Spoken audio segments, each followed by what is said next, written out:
C'est parti. Donc, bonjour à tous et bienvenue à ce webinaire du CFMS consacré au calcul des soutènements en sol cloué. Donc, je vous invite à couper vos micros, s'il vous plaît, donc pendant donc la présentation. Cette séance sera animée par 5 intervenants. Donc, ici présents par ordre alphabétique, Fabien Borsellino des Géotechniques, moi-même Fat Cuira de Terrasol et président de la commission scientifique et technique du CFMS, Pierre Delavernet de Soletange-Pachy, Nicolas Néron du Bureau Veritas est également membre de la commission scientifique et technique du CFMS. Et enfin, Gilles Valderan du CEREMA est également secrétaire de la commission de normalisation de la CNJOC, en fait, qui est la branche géotechnique de la commission de normalisation. Donc, est-ce que vous pouvez couper vos micros, s'il vous plaît? Cette séance est motivée par la diffusion en octobre dernier, donc octobre 2020, d'une révision de la norme NFP 94-270 qui constitue la norme d'application de l'Eurocode 7 pour les soutènements en sol cloué. Et à ce titre, il convient de noter que les 5 intervenants ici présents ont tous pris part au groupe de travail missionné par la CNJOC pour la révision de cette norme. Donc la séance est calée sur à peu près 2 heures, incluant donc des sessions de questions-réponses. Je vous informe que la séance est enregistrée. Et aussi pour le bon déroulement de ce webinaire, je vous invite s'il vous plaît à couper vos micros, vos caméras et à formuler vos questions par écrit dans la fenêtre de conversation et on y reviendra au fur et à mesure de la présentation. Voilà, donc en guise de sommaire, une courte introduction sur ce qu'on entend par un soutènement en sol cloué, une revue des points clés de la dernière révision de la norme dont il est question ici, donc la NFP 94-270, sur les aspects spécifiques liés au clouage des sols. Ensuite, un point sur le choix et la justification structurale et géotechnique des clous, 2 exemples de dimensionnement, et enfin, 2 aspects complémentaires, les états limites de service et les analyses de stabilité sous séisme. Alors, pour commencer, qu'est-ce qu'un soutènement en sol cloué? Donc, un soutènement en sol cloué, c'est un soutènement par déblai, le concept, obtenu par un renforcement progressif du terrain en place par des éléments de renforcement, communément appelés clous. Ils sont mis en place dans la plupart des cas par forage ou par fonçage. La procédure de réalisation typique repose sur une exécution par phase successive, du haut vers le bas, au fur et à mesure d'excavation des terres en place. Chaque phase porte sur un terrassement de hauteur limitée, la mise en place d'éléments de renforcement qu'on appelle clous, l'installation d'un système de drainage impératif et la réalisation éventuelle d'une partie du parement. Alors, les clous sont généralement mis en place soit par scellement d'une armature métallique placée dans un forage, soit par battage au fonçage d'un élément métallique directement dans le sol. Le parement, quand il existe, est généralement en béton projeté contre le terrain et avec un dispositif de liaison qui assure la jonction entre chaque tête de clou et le parement. Et ce type d'ouvrage offre beaucoup de souplesse et la distribution des renforcements prévus au projet peut généralement être modifiée en cours de travaux si nécessaire, en fonction du comportement des sols et des essais d'arrachement des clous. Alors, les domaines d'application sont nombreux. Cela peut être envisagé aussi bien pour des fouilles provisoires au milieu urbain que pour des soutènements définitifs, pour des projets routiers, autoroutiers, comme c'est montré ici. On peut aussi retrouver des parois clouées, on les retrouve de plus en plus en milieu ferroviaire, ce qui n'était pas nécessairement courant jusqu'à un passé très récent, comme c'est le cas ici, donc avec une paroi clouée provisoire pour un projet d'extension de plateforme ferroviaire existante en région parisienne. Alors, important de noter que le corpus réglementaire qui encadre le dimensionnement et l'exécution de ce type d'ouvrage doit beaucoup aux travaux qui ont été réalisés, notamment dans le cadre des projets nationaux Clouter 1 et 2, menés vers la fin des années 80 et 90. Et ces travaux ont donné lieu à 2 recommandations toujours utiles et toujours pertinentes, les recommandations Clouter 91 et puis l'additif 2002. Les dispositions de la norme dont il est question dans le cadre de ce webinaire, donc la 94-270, s'inscrivent dans la continuité de ces recommandations, avec notamment l'intégration des formalités de sécurité spécifiques aux Eurocodes. Alors, ce corpus réglementaire, l'objectif, c'est de couvrir ou de garantir le bon comportement du soutènement en sol cloué vis-à-vis d'un certain nombre de mécanismes de ruine potentielle, donc des ruptures par grand glissement, avec des mécanismes se développant à l'extérieur du massif cloué, des mécanismes liés liées à l'arrachement ou à la défaillance structurelle des clous, et puis d'autres types de mécanismes liés notamment à la défaillance du parement, des organes de liaison, à une hauteur excessive de terrassement ou à la défaillance du système de drainage. D'autres types de mécanismes liés notamment, on peut avoir par exemple des cas particuliers avec des mécanismes qui peuvent se développer de façon très localisée autour de clous. Alors ça, c'était juste une courte introduction pour situer un peu le contexte. Donc je propose maintenant d'entrer dans le vif du sujet, donc les points clés de cette nouvelle norme dans sa nouvelle mouture d'octobre 2020. Alors pour résumer, les principales évolutions de cette révision ont porté sur une revue du formalisme de sécurité avec une généralisation de l'approche 3 pour toutes les analyses de stabilité et tous les mécanismes de ruine, une revue, une homogénéisation des facteurs partiels de modèle dans le but de garantir la continuité entre les différentes analyses de stabilité, et puis un travail sur les aspects sismiques. Et vis-à-vis des procédures de calcul, il y a une revue du formalisme de vérification de la stabilité externe locale pour assurer, on va dire, la continuité avec les autres vérifications, une revue de la procédure de calcul de stabilité interne et un travail sur la démarche de justification de la résistance structurale et géotechnique des clous.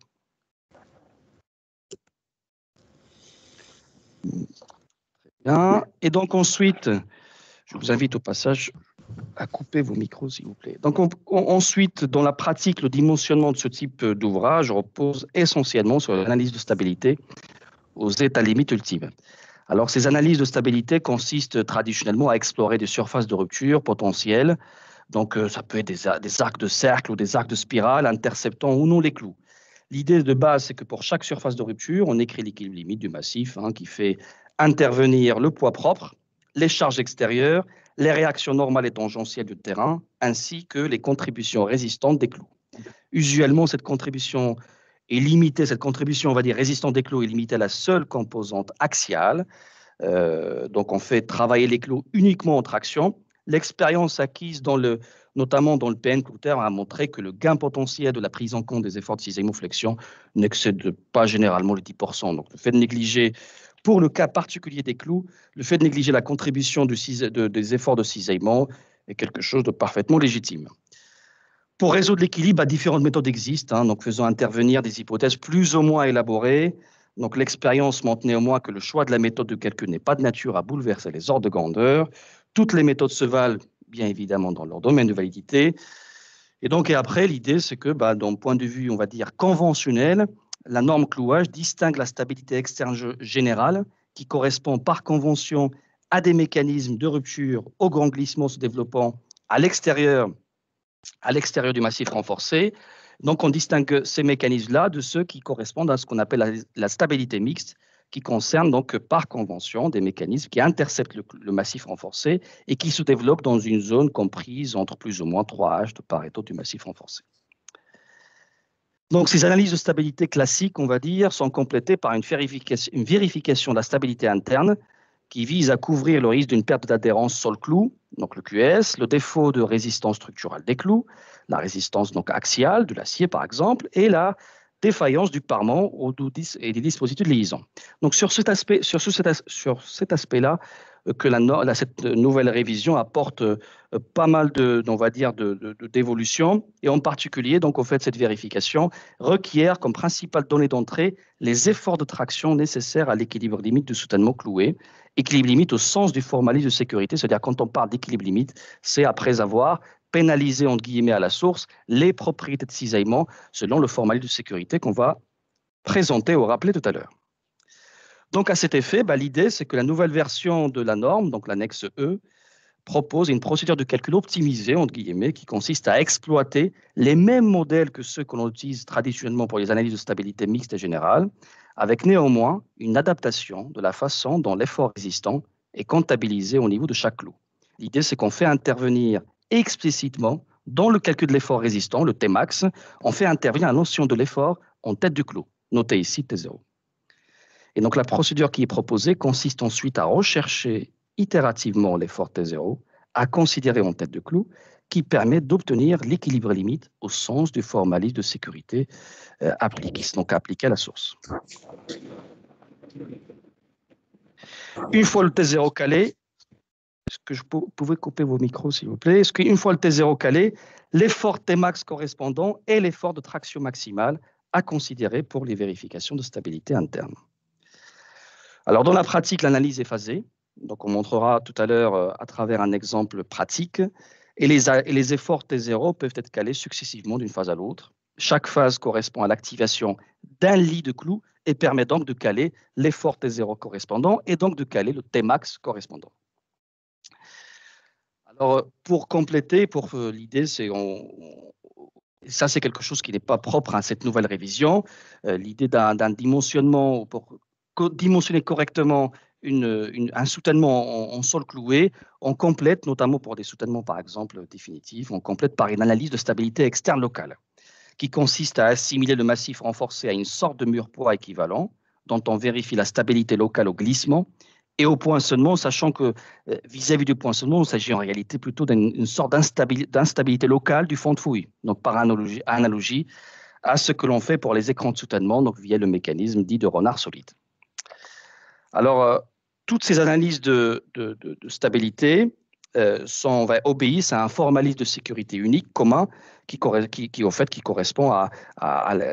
qui invite, donc, on recommande l'utilisation de l'approche de calcul 3 pour toutes les analyses de stabilité. Autrement dit, on pondère par exemple les propriétés de cisaillement en conditions drainées tangente Φ', C' par 1,25 et en conditions non drainées, la résistance au cisaillement non drainé, le CU, est pondérée par 1,40. Et cette pondération-là, ou ce formule de sécurité-là, la nouveauté, c'est qu'on le demande pour toutes les mécanismes, toutes les analyses de stabilité.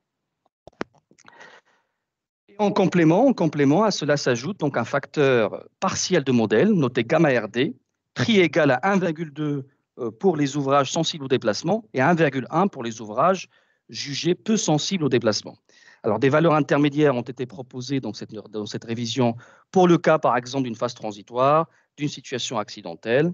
Il est important de rappeler qu'au sens des méthodes de calcul traditionnelles, par exemple, quand on fait des calculs dits de type Bishop, le facteur partiel modèle, au fait, le gamma RD joue le rôle, en réalité, d'une sécurité additionnelle qui s'applique sur la résistance au cisaillement du sol, sur les propriétés de cisaillement. Donc, mathématiquement, cela équivaut tout simplement à appliquer un facteur partiel combiné qui est le produit de gamma RD fois gamma M. Donc, si vous regardez gamma RD fois gamma M, pour le cas d'un ouvrage sensible au déplacement, on a un gamma RD de 1,2, un gamma M de 1,25, ce qui fait une sécurité globale de 1,5. Et pour un ouvrage peu sensible au déplacement, ça fait une sécurité globale de 1,3 à 1,40 selon qu'on s'intéresse à des situations, on va dire, ou des phases transitoires ou durables. Alors, il y a eu un travail de fait également sur, sur les facteurs partiels de modèle à considérer pour la résistance par frottement du clou et en autorisant notamment des prédimensionnements en phase AVP et projet. Sachant que la réalisation des essais, évidemment, demeure impérative en phase d'exécution, à l'exception de quelques cas particuliers sur lesquels on reviendra tout à l'heure. Puis ensuite, toutes ces procédures de calcul que j'ai rapidement énumérées et les formalismes de vérification associés sont détaillés dans des annexes dédiées. Donc, annexe C pour le formalisme de sécurité, annexe D et E pour les stabilités externes et internes, et puis annexe F et G pour la résistance des clous, et une nouvelle annexe. Donc ça, c'est une nouvelle annexe qui a été introduite dans cette révision, qui autorise une procédure de dimensionnement simplifiée pour des ouvrages, entre guillemets, simples, au prix d'un surdimensionnement des clous et du parement. Donc on va illustrer donc ces procédures-là à travers deux exemples simples tout à l'heure. Mais juste avant de passer aux exemples de dimensionnement, je vous laisse maintenant la parole à Nicolas et Fabien pour un point plus détaillé sur la justification STR et géotechnique des clous. Oui, merci Fad et bonjour à tout le monde. Alors pour cette partie du webinaire, on va s'occuper en fait de la résistance STR des clous. Donc c'est l'annexe F normative qui va être présentée en termes de contenu avec deux cas de figure distingués. Donc tout d'abord le cas des parois provisoires. On va regarder comment on calibre en fait la résistance de traction design, le RTD, pour quatre solutions d'armature qui sont employées. Et puis ensuite, on regardera en fait les effets à considérer pour ce qui concerne les parois définitives, en particulier la corrosion, qui a bougé par rapport à l'ancienne version de la norme. Donc tout d'abord, pour les parois donc, provisoires, la première solution d'armature au niveau des clous, ce sont les armatures en acier de béton armé. Alors donc c'est une formule qu'on connaît bien puisqu'elle reprend en fait le formalisme en fait de l'Eurocode 2. Hein. Elle fait intervenir donc la limite élastique, la section et puis un facteur de sécurité partiel gamma S. Et donc pour l'illustration, donc j'ai choisi de vous présenter le résultat d'une barre HA25 avec une classe d'utilité B500B. On arrive en fait à une résistance de calcul de 213 kN. Donc il faut faire attention, c'est un peu l'esprit de l'approche de calcul 3, c'est-à-dire qu'on vient pondérer à la source cette résistance et dans la plupart des logiciels du marché, il faut déjà prendre en compte ce gamma S parce que ce paramètre n'est pas pris en compte dans la plupart des logiciels du marché, qui considèrent plutôt les gamma M0, gamma M2, qu'on va voir juste après. Mais avant ça, il y a une deuxième solution d'armature, alors qui est assez peu usitée. C'est celle en fait qu'on utilise pour les tirants d'ancrage. Donc les armatures en acier de précontrainte. Donc là, pareil, en termes d'illustration, j'ai pris un tauron donc qui a une section de 150 mm² et qui est composé de 7 fils. Donc, quelque chose de très classique, où on a une transposition en fait de la formule précédente, où on remplace en fait le FYK par un FP. Toujours fois le AS divisé par gamma S. Donc là, on a à peu près l'équivalent, on est à 213 et on a 215 kN. Et j'en profite pour rappeler que la protection est toujours obligatoire pour ce type d'armature. C'est lié au fait qu'on a quand même des limites élastiques qui sont au moins 3 fois plus importante que pour celle des barres achats. Alors, la troisième solution, elle concerne en fait des tubes, où là, ce qui est important, finalement, c'est l'analyse au niveau des parties filetées. Donc ça, c'est l'objet de l'illustration que vous avez en bas à droite. Donc on a en fait un point sensible au niveau de ces filetages. Et dans l'esprit de l'annexe F, on a bien fait le distinguo entre le calcul de la résistance au niveau de la partie filetée et au niveau de la partie non filetée, où on a une dualité entre les paramètres gamma M0, gamma M2, et puis les limites élastiques et les limites à la rupture. C'est là qu'il faut jouer un petit peu sur ces deux paramètres à la fois. Et on se rend compte, alors je l'ai fait pour un tube de diamètre 80 et une épaisseur de 5 mm, avec une nuance d'acier S355, donc on est typiquement dans des aciers qui sont repris dans l'Eurocode 3, avec une hypothèse sur la section résiduelle au niveau de la partie filetée. C'est un exercice qui est délicat parce que ça dépend en fait des fournisseurs, la manière dont ils traitent en fait les filetages. Mais bon, globalement, on peut à peu près retenir que la section est divisée par 2 au niveau de cette partie filetée. Ce qui fait qu'en bout de ligne, c'est toujours au niveau de la partie filetée que l'on a le point sensible et le caractère dimensionnant. On passe de 208 kN à 418, ou l'inverse. Donc méfiez-vous de cette partie filetée qui est finalement toujours dimensionnante. Par ailleurs, il y a un autre problème qui est lié à l'approche 3 où on ne sait plus vraiment, on ne sait pas toujours en fait où sont appliqués les facteurs de sécurité. Donc là, typiquement, dans les logiciels du marché, si je renseigne des valeurs type 208 kN, je serai certainement amené à prendre en compte 2 fois la sécurité, puisqu'en fait le 208 intègre déjà la valeur de gamma M2. Voilà, alors si tu peux passer à la dernière dia concernant les parois provisoires. Donc c'est le cas des systèmes de barres autoforantes, alors qui sont en fait rattachés finalement à la partie précédente, donc sur les barres creuses. Donc là, on a un autre problème, c'est celui de la présentation des fiches produits, qui renseignent directement en fait des limites élastiques, qui sont finalement le produit de la limite élastique fois la section fond de filet. Et puis le cas en fait de j'ai dit une bêtise, c'est de la section brute, et le cas en fait de la limite à la rupture fois la section fond de filet. Donc là, c'est pareil, il faut arriver à démêler les choses parce que les facteurs de sécurité ne sont pas tout à fait les mêmes entre les deux approches. Donc, si tu peux revenir, voilà. Donc ensuite, pour ce qui concerne les parois définitives, donc l'enjeu qui vient s'ajouter à ces problématiques, finalement, c'est la corrosion. Alors pourquoi? Parce qu'en fait, on s'intéresse quand même à la durabilité de l'ouvrage géotechnique. Donc, on a un ouvrage qui tient par ses clous, les efforts arrivent du parement jusqu'au clou et il faut éviter en fait le risque de rupture fragile avec un témoin avant-coureur, c'est finalement la déformation de l'ouvrage parce que plus finalement les effets de la corrosion se font sentir et plus l'ouvrage en fait va s'allonger, donc va se déformer. Donc le principe, c'est essayer de retirer la source de la corrosion. Alors, bien évidemment, c'est rarement possible.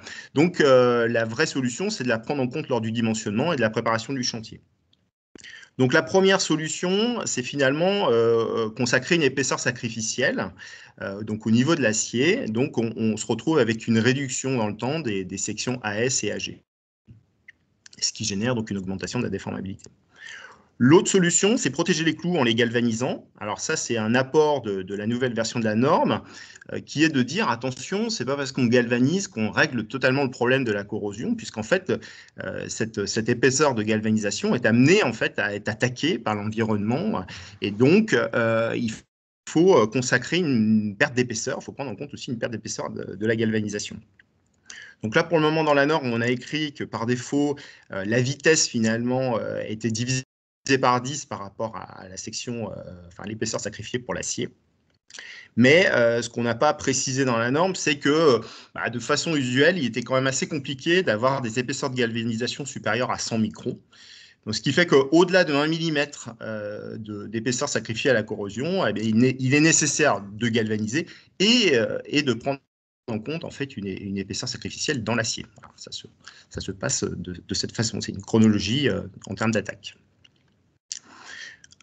Voilà. Alors après, comment ça se passe? Alors, il faut aller peser en fait l'environnement. Donc, il y a typiquement les effets des phases solides et liquides du sol. Donc, on vient additionner 5 paramètres. Donc, qui traitent en fait le cas de la nature du sol, le cas de la résistivité. Alors, en ayant précisé que s'il n'y avait pas de mesure de résistivité, finalement, on se pénalise et on met le curseur au maxi. Donc, c'est entre parenthèses un axe d'optimisation en phase d'étude G3. L'humidité pour la phase liquide, le pH. Donc là, c'est pareil, on n'a pas toujours en fait des mesures de pH. Donc là, on a expliqué que sans mesure, eh bien, on se pénalisait. Et puis la sensibilité de l'ouvrage géotechnique. Donc en sommant tous ces paramètres, on arrive à un indice global qui nous permet de définir une catégorie de corrosion. Et en fonction de la catégorie de corrosion et de la durée de vie de projet de l'ouvrage géotechnique, eh bien, on a l'épaisseur à sacrifier à la corrosion qui est exprimée en millimètres.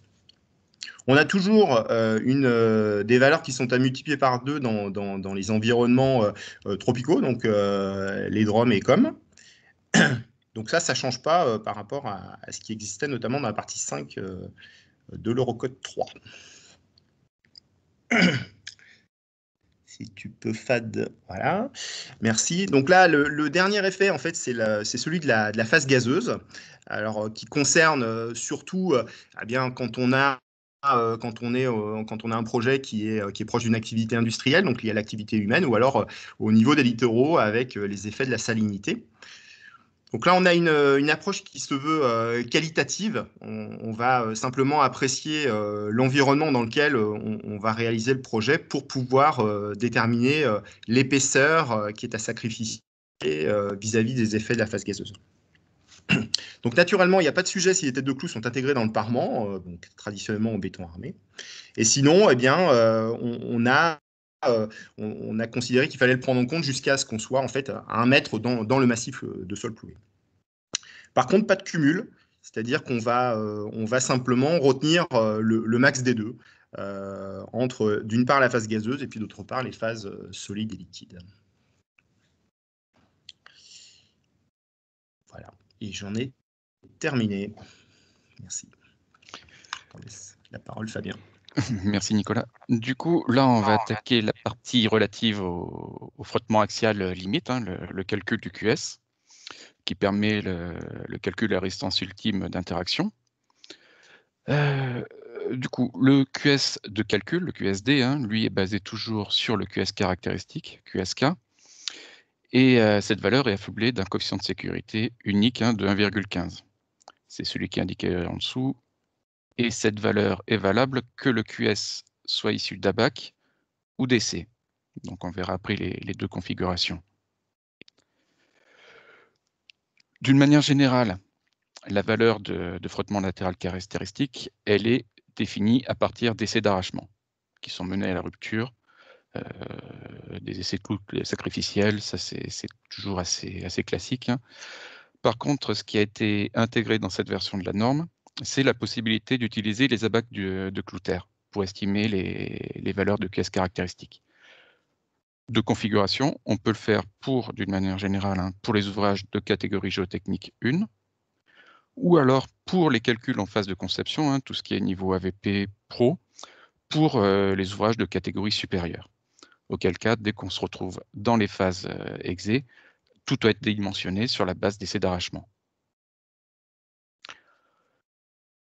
Pour la partie déterminée à partir d'essais, donc l'idée c'est d'avoir un nombre d'essais d'arrachement qui est fonction de la surface de parement pour chaque nature de sol donnée. Sur la base des essais qui sont réalisés, il y a deux coefficients qui sont appliqués, le coefficient de corrélation, dont l'un est affublé et appliqué sur le QS moyen, et l'autre sur le QS mini. On verra un exemple juste après. Cette valeur de QS qui provient d'essais a également un coefficient de sécurité de modèle dessus, qui pour ce cas est pris égal à 1. Donc pour cette configuration-là, on a aussi un cas particulier, c'est pour les surfaces, pour les petits parements inférieurs à 100 m², où dans ce cas, on peut autoriser de ne faire qu'un seul essai d'arrachement, mais dans ce cas-là, les coefficients de corrélation sont majorés, sont pris égal forfaitairement à 1,4. Du coup, un exemple, pour un parement dans un sol homogène d'une surface de 380 m², on fait l'hypothèse qu'il y a 3 essais qui ont été réalisés, qui donnent respectivement 80, 120 et 130 kPa. Par rapport à ça, la valeur mini, c'est les 80 kPa. La valeur moyenne, c'est 110 kPa. Il y a 3 essais pour 180 m², donc le coefficient de corrélation sur le mini, il est égal à 1,05. Sur la valeur moyenne, 1,2. Dans cette configuration-là, c'est le QS mini qui devient dimensionnant. Et du coup, on se retrouve avec un QS caractéristique de 76 kPa. Et avec le coefficient de 1,15, le gamma RT qui était précisé auparavant, on se retrouve avec un QS de calcul de 66 kPa. Ce qu'on retrouve aussi sur ces slides, c'est toute la partie des petites étoiles qu'il y a dans la première colonne. Et ça correspond au nombre d'essais d'arrachement minimal à réaliser pour le mur. Donc, plus on va en réaliser pour une surface de parement donnée, plus il y aura une fiabilité des valeurs, on augmente la part de statistiques, et du coup, les coefficients de corrélation se mettent à diminuer. Mais ça, c'est vraiment par rapport au prorata au mètre carré de surface identifiée. L'autre possibilité, c'était de revenir à ce qui pouvait être fait auparavant, c'est-à-dire de déterminer le QS à partir d'ABAC. Pour cette configuration, il y a un coefficient plus élevé de sécurité qui est appliqué sur le QS qui provient des ABAC, qui a été défini comme égal à 1,6. Et si on prend un exemple pour des sables avec une pression limite de l'ordre de 0,6 MPa, on obtient un QS issu des ABAC de l'ordre de 100 kPa. Avec la première valeur de 1,6, on se retrouve avec 62 kPa, ce qui nous fait un QS de calcul de 55 kPa. Et le cumul des deux coefficients de 1,15 et de 1,6 revient à peu près à ce qui se faisait auparavant quand on utilisait des ABAC.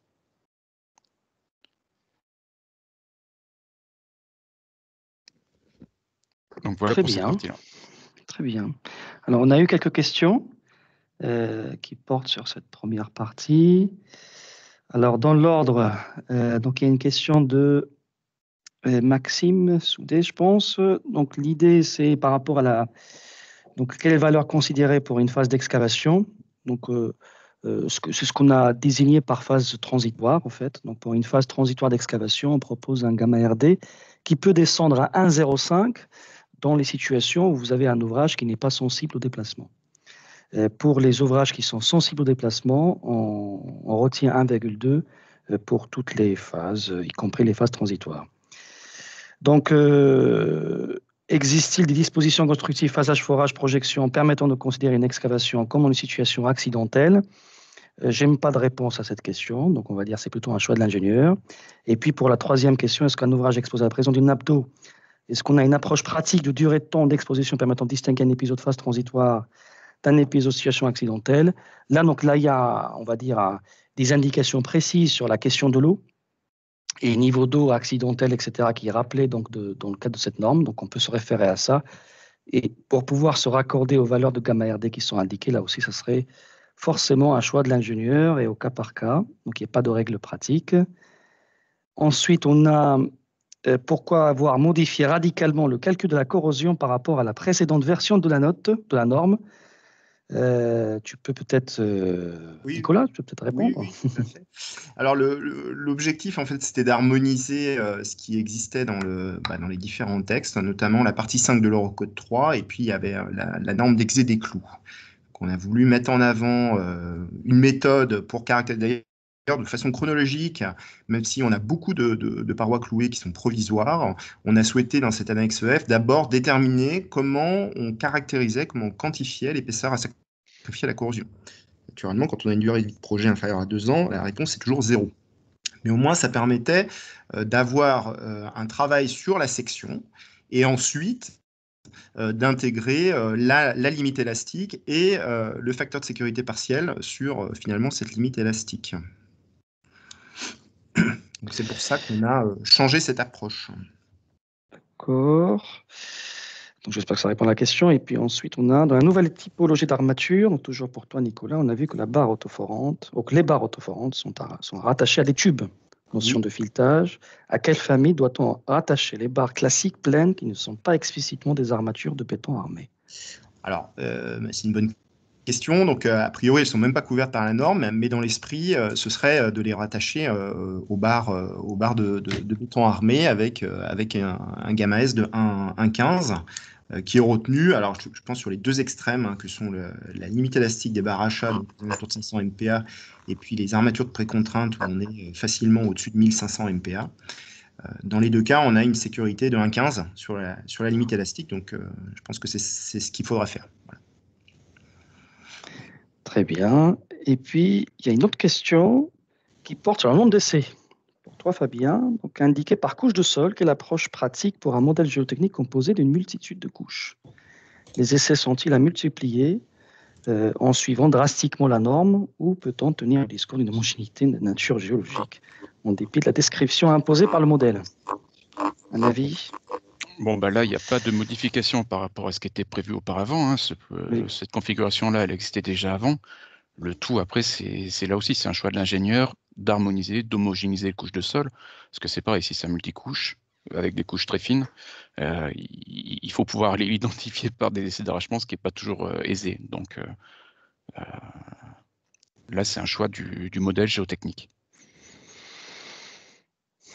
Très bien. Et puis, une dernière question. Les barres en fibre de verre peuvent-elles constituer l'armature des clous? Un avis, Nicolas? Elles ne sont pas couvertes par la norme. Pour l'instant. Et concernant la détermination de l'épaisseur de la corrosion à sacrifier, on arrive souvent à une protection obligatoire en l'absence de mesures de pH et résistivité. Et c'est une volonté de votre part d'étendre la galvanisation des clous sur les parois clouées. Nicolas? Non, l'idée de pénaliser, en fait, lorsque l'on n'a pas de mesure de résistivité ni de pH, l'idée, c'est justement de compléter le volet reconnaissance. Hein, voilà. Donc, c'est pour ça que dans le PowerPoint, on a parlé d'axe d'optimisation phase étude G3. Voilà. C'est avant tout ça.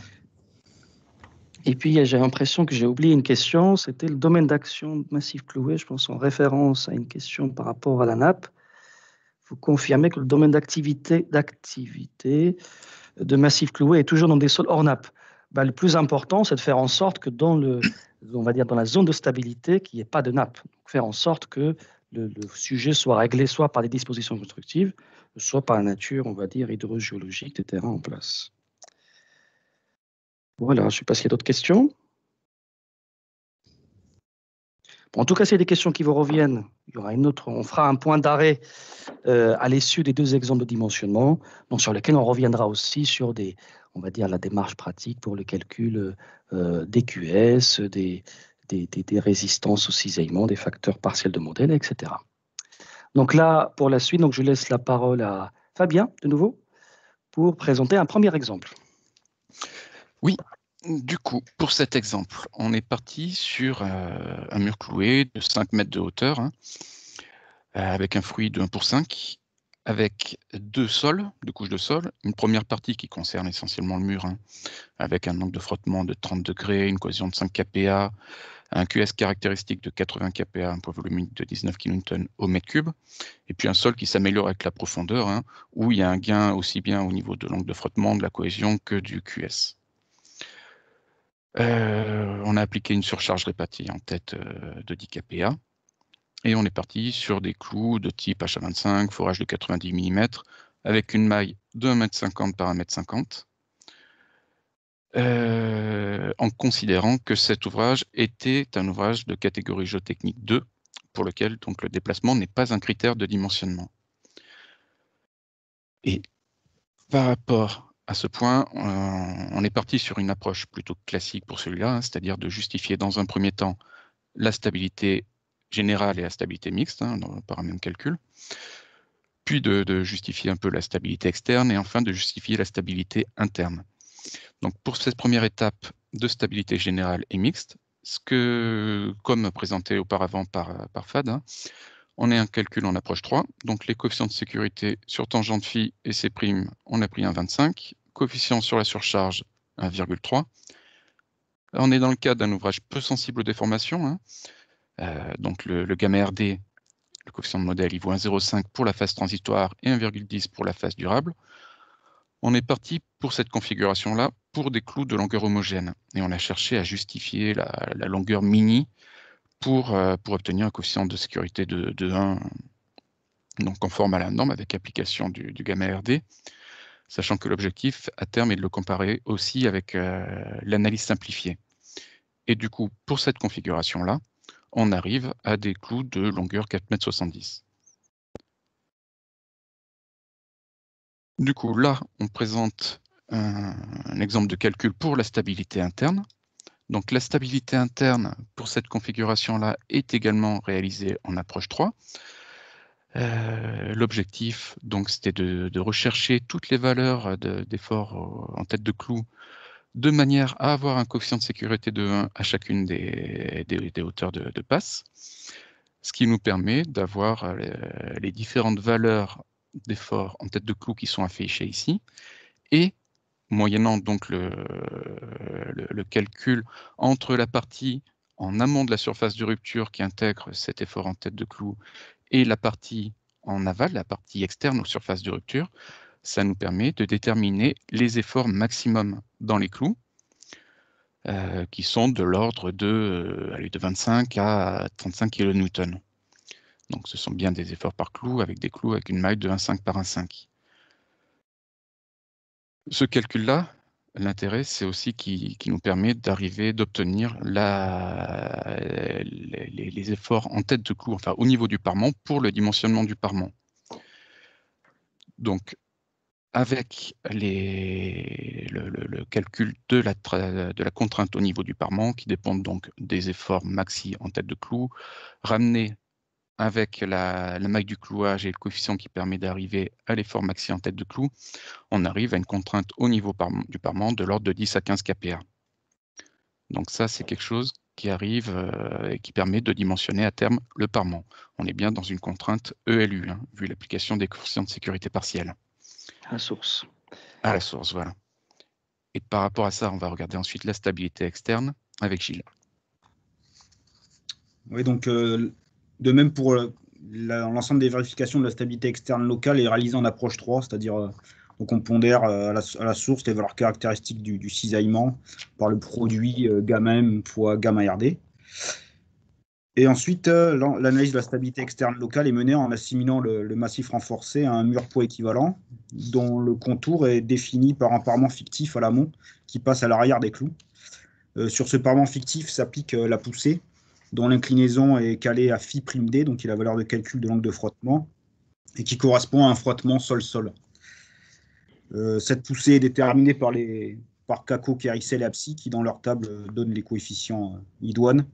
Donc le théorème des états correspondants permet de sommer la contribution du sol pesant pulvérulent, c'est le terme K sigma prime V, et l'effet de la cohésion, c'est le terme moins KAC, c'est prime D. Outre la poussée, on compte également la résultante verticale du poids du massif. Et faisant cela, diapo suivante, voilà. On peut déterminer le torseur des efforts réduits au centre de la semelle fictive, donc VD, effort vertical, HD, effort horizontal et MD, moment de renversement. Et la vérification du poinçonnement consiste alors à s'assurer que la sollicitation de calcul, VD, demeure inférieure à la résistance de calcul, donc RVD plus R0. RVD est donné par le produit de la largeur fictive B-2E, qui correspond à la semelle comprimée selon Meyerhof, à la contrainte de rupture du terrain QNet, qui est évaluée à partir des valeurs de calcul des propriétés de cisaillement, et avec les formules de portance NQ, N-gamma, N-phi, donc, qui sont fournies dans l'annexe F de la norme des fondations superficielles. Avec donc l'exemple qui a été exposé par Fabien, avec les mêmes caractéristiques géométriques, les mêmes longueurs de clous, on arrive ici avec un effort VD de calcul vertical de 0,5 méganewton, une résistance de 1 méganewton, donc un coefficient de sécurité de l'ordre de 2. Donc la stabilité au poinçonnement est vérifiée dans ce cas présent. Et puis donc la vérification de la stabilité externe locale, en plus du poinçonnement, ça consiste également à vérifier le glissement sur la base. Donc le formalisme est identique, hein. Donc il suffit de s'assurer que la sollicitation de calcul HD reste inférieure à la résistance RHD mobilisable et qui est calculée comme un frottement de Coulomb, donc avec un terme VD tangente phi'(d) et un terme de cohésion, donc B C'(d). Donc selon le même exemple, on trouve de la même manière un coefficient de sécurité qui est de l'ordre de 2 pour la résistance au glissement sur la base. Donc la stabilité externe locale avec le premier dimensionnement qui a été fait par ce qui a été montré par la stabilité mixte montrée par Fabien est également vérifié pour la stabilité externe locale. Très bien. Fabien? Oui, du coup, la configuration en fait, de projet qui a été présentée là peut être également étudiée au travers de l'annexe L, qui est l'annexe avec une approche simplifiée.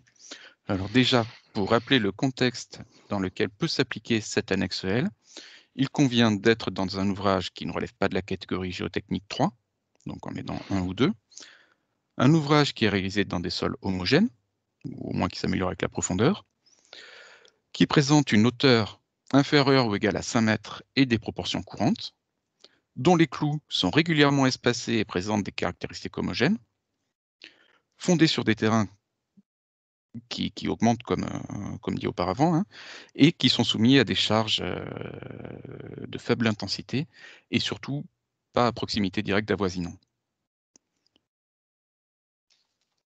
Donc cette procédure, elle permet par là de s'affranchir en fait de tout ce qui est justification de stabilité interne et externe locale, donc poinçonnement, glissement sous la base. Elle permet, pour ça, il convient de mener cette analyse avec un niveau de sécurité plus élevé. Donc on va voir juste après, hein, il y a une majoration du facteur partiel de modèle. Et par là, pour se passer de la vérification de la stabilité interne, hein, il convient de surdimensionner le parement, ou il est possible de surdimensionner le parement et les organes de liaison, hein, par une estimation enveloppe des sollicitations. Donc là, on peut se caler sur la capacité maximale des clous, GO ou STR, selon la configuration. Donc là où le calcul précédent a été réalisé en prenant pour la phase durable un coefficient de modèle de 1,10, l'annexe simplifiée impose de prendre un coefficient de 1,25. Donc à la place de 1,05 pour les phases transitoires, c'est 1,20, et pour la situation accidentelle, c'est 1,10 au lieu de 1. Donc il y a une majoration d'ensemble des pondérations partielles de modèles. Et quand on passe du coup au résultat du calcul, donc toujours en approche 3, avec pour ce cas-là donc le coefficient de modèle de 1,2 pour les phases transitoires et 1,25 pour les phases durables, on arrive, avec des longueurs de clous homogènes, à des longueurs de clous qui sont de 5,40 m au lieu de 4,70 m auparavant. C'est pour ça que ça permet de comparer à peu près les ordres de grandeur dans cette configuration de calcul donnée, et on obtient du coup une majoration des longueurs de clous de l'ordre de 15%. Donc voilà pour la comparaison entre les deux approches. Très bien. Donc là, on propose de passer à l'exemple d'application numéro 2. Donc Pierre, tu nous Bonjour à entends? tous. Voilà alors dans le deuxième exemple, l'objectif, ça va être surtout de détailler la procédure de l'annexe E qui concerne donc les vérifications de stabilité interne. Alors dans cet exemple, donc là on change un petit peu de géométrie. On a 7 mètres de haut, on n'a pas de fruits, on a un terrain qui fait 30 degrés, 5 kPa. Et donc dans le phasage que je vais vous montrer, c'est un terrassement par plot, c'est-à-dire que c'est un phasage sans déconfinement. Donc le clou est installé, disons, dans le calcul au moment où on fait le procès de terrassement. Et il s'agit d'un ouvrage courant pour lequel j'ai pris gamma RD égale 1,10 pour toutes les phases, y compris les phases transitoires. Dernier point important, le QSK est tiré d'ABAC dans cet exemple. Donc on a, en plus du coefficient de 1,15, on a 1,6 qui est lié au fait qu'on travaille dans un premier temps à partir d'ABAC. Donc on va trouver, du coup on a effectivement un frottement mobilisable assez faible, ce qui expliquera qu'on ait des clous relativement longs comme résultat. Donc le principe, c'est d'illustrer là en détail l'utilisation de l'annexe E, tout en procédant en même temps au dimensionnement qui sera donc optimisé. Alors je suis parti sur des clous fixés initialement à 6 mètres pour démarrer la procédure. C'est volontairement assez court et on verra à quel moment il y a besoin de les rallonger ou pas. La résistance des clous vis-à-vis de l'acier est prise forfaitairement à 150 kN ici. C'est une résistance élevée pour ne pas être dimensionné, pour ne pas être limité par l'acier dans des phases de calcul. Donc la démarche, très précisément, c'est donc de calculer à chaque phase de terrassement, d'évaluer l'effort mobilisé dans les clous qui est pris comme le minimum entre, évidemment, ce qui est mobilisable à l'extérieur de la surface de rupture. Vous vous souvenez des petits schémas qu'on a vus là dans la première partie de la présentation. Et puis, l'effort qui est mobilisable à l'intérieur de la surface de rupture. Et à l'intérieur de la surface de rupture, c'est la somme de ce qui est de T0, qui est l'effort appliqué au parement, et le frottement mobilisable sur la partie interne. Donc, alors l'évaluation de cet effort est, du coup, nécessite d'être automatisé par les logiciels, puisque c'est quelque chose qui est quand même assez laborieux à faire par tâtonnement ou à la main. Voilà, donc ensuite, à chaque phase, alors évidemment, à chaque phase, on recherche l'équilibre limite. Donc l'effort mobilisé dans le clou, c'est celui qui donne F égale 1 pour la surface de rupture. À chaque phase, l'effort T0 qui est pris en compte dans le calcul, c'est celui qui a été calculé lors de la phase de l'installation du clou. Donc, une fois qu'on a calculé T0 pour un lit, il reste constant lors de la suite du phasage. Bon, il y a la possibilité d'homogénéiser dans l'annexe E. Vous verrez qu'il y a la possibilité aussi d'homogénéiser ces T0. Mais là, dans mon exemple, j'ai gardé le T0 constant. Et Et donc, s'il y a une phase donnée, on ne trouve pas l'équilibre requis, f égale 1, à ce moment-là, il faut procéder à un redimensionnement. Donc là, dans le cas d'espèce, je vais simplement rallonger les clous. Donc voilà, on peut passer à la diapo suivante. Donc, première phase de calcul. Donc là, il y a une surface de rupture qui est calculée et qui donne donc en fait un effort au parement très faible de mon contenu de la cohésion, 3 kN, et un effort mobilisable dans le clou pour avoir F égale 1 de 10 kN. Donc là, l'effort dans le clou maximum qui est calculé à cette phase, c'est 10 kN. Donc là, il n'y a pas de problème particulier. À la deuxième phase, on calcule, alors vous remarquerez que donc, le T0 du clou 1, c'est 3 kN, donc c'est celui de la phase précédente qui a été conservé constant.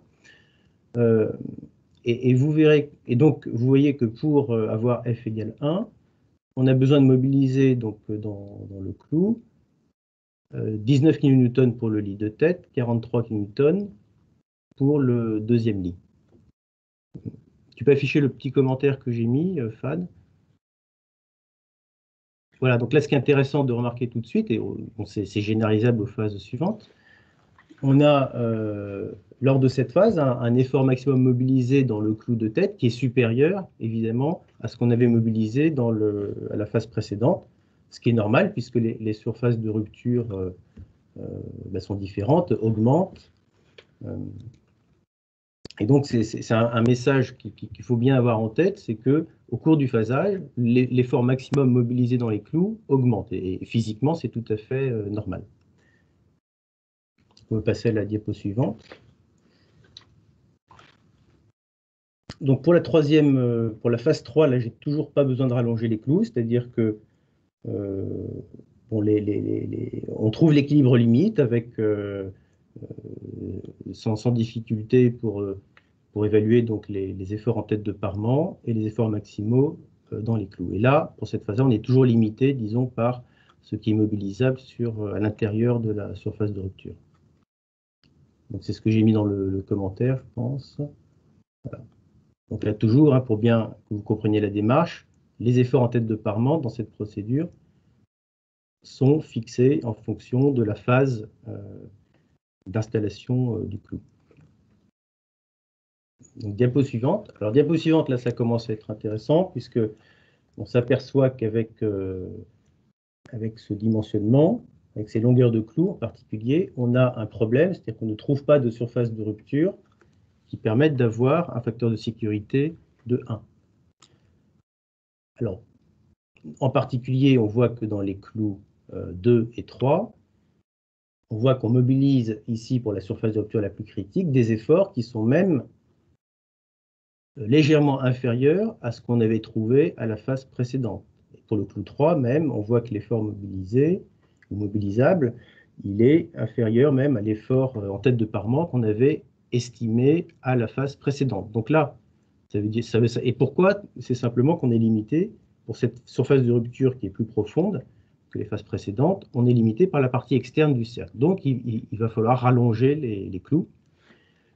Donc, et donc voilà, donc là j'ai rallongé de 6 mètres à 7,50 m les clous, et à ce moment-là je trouve donc à nouveau un équilibre limite qui me permet, pour mon clou numéro 4, d'estimer l'effort en tête de parement, 98 kN, et puis un effort maximum qui est un petit peu à peine supérieur.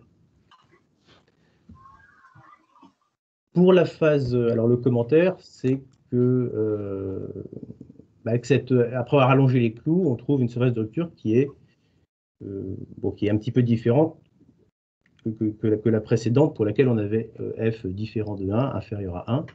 Mais là encore, c'est tout à fait normal. Alors, phase 5, donc là, je n'ai pas besoin de beaucoup le commenter, parce que c'est exactement le même raisonnement que pour la phase 4, c'est-à-dire qu'on ne trouve pas l'équilibre limite, donc ça signifie que les clous sont encore trop court, donc je ne mobilise pas assez de frottement sur la partie externe du cercle. Donc on va les rallonger à 8,50 m, donc c'est la diapo suivante. Voilà, on rallonge les clous à 8,50 m. Et donc on a terminé, je dirais, le dimensionnement de stabilité interne, c'est-à-dire qu'on a réussi, avec cette procédure, à calculer d'abord des T0 donc, au niveau du parement pour chaque lit de clous. On a aussi évalué des efforts mobilisés maximum. Ce qui est intéressant pour se vérifier, c'est de comptabiliser l'effort, les Tmax. Donc la somme des Tmax ici fait 229 kN par mètre linéaire. Donc sachant que mes clous sont espacés tous les 1,80 m. C'est un effort qui est significativement inférieur à la poussée K0, à la poussée au repos. Je vous rappelle que dans l'ancienne version de la norme, pour la stabilité interne, de manière simplifiée, on prenait en fait un diagramme K0. Donc là, en fait, il y a quand même une grande avancée qui permet de retrouver peut-être des ordres de grandeur qu'on avait un peu plus avant, et en tout cas, in fine, de dimensionner des clous avec des poussées qui sont quand même assez loin ou assez inférieures à K0. Là, je pense qu'on n'est pas tout à fait, on est très légèrement au-dessus de la poussée active, en fait. Alors, diapo suivante. La diapo suivante, c'est une vérification. Simplement, une fois qu'on a utilisé la procédure annexe E, il faut quand même, par sécurité, c'est obligatoire de refaire une vérification en stabilité mixte, c'est-à-dire une vérification dans laquelle on limitera donc l'effort mobilisable dans le clou à la partie externe du cercle. Et à ce moment-là, on regarde plus ce qui se passe sur la partie interne. Et dans cette vérification de stabilité mixte, j'ai homogénéisé les efforts des barres. Donc là, à 113 kN, bon, forfaitairement, j'ai pris la même valeur sur tous les niveaux. Donc, ce qui est important, c'est surtout évidemment de choisir à ce moment-là sa barre de manière à avoir une résistance de l'acier au moins égale à l'effort maximum, toutes phases confondues, qu'on avait estimé dans les phases précédentes. Voilà. Et donc là, quand on fait ça, bon là, comme j'ai des barres qui sont un peu plus résistantes, je mobilise un petit peu plus d'effort dans les clous du haut. Donc j'ai un 0,4 de sécurité au lieu d'être à 0,99 ou 1. Diapo suivante. Ça, c'est simplement pour vous montrer le résultat d'un dimensionnement avec un gamma RD différent. Donc là, j'ai pris gamma RD égale 1,2 au lieu de 1,10. Donc, ce qui nécessite ici de rallonger un peu les clous. Mais surtout, ce que je voulais montrer, c'était que l'effort mobilisé, du coup, était supérieur. Donc, ce qui physiquement montre qu'on va confiner un peu plus le massif, finalement. Donc, physiquement, ça s'entend. On a peut-être des avoisinants. On cherche à avoir un peu moins de déplacement, finalement, en jouant sur le gamma RD. Et ça se retrouve un peu dans l'effort total mobilisé sur l'ensemble des clous. Voilà. Et puis la dernière diapo, c'est pour montrer le résultat du dimensionnement, alors toujours avec gamma RD égale 1,2, et cette fois en travaillant avec un frottement mobilisable QS, qui, pas à partir d'ABAC, mais à partir d'essais. Donc on va dire qu'il fait suffisamment d'essais pour avoir des Xi1, Xi2 unitaires, ce qui fait que le coefficient de sécurité global, enfin partiel sur le frottement n'est que de 1,15. Donc ça permet de raccourcir les clous. Donc là j'ai des clous de 7 mètres donc pour une paroi qui fait 7 mètres de haut. Donc c'est un ordre de grandeur qui est assez logique. Et l'effort total mobilisé bon, est de 248, enfin, donc là très peu différent de ce qu'on avait montré à la diapo précédente.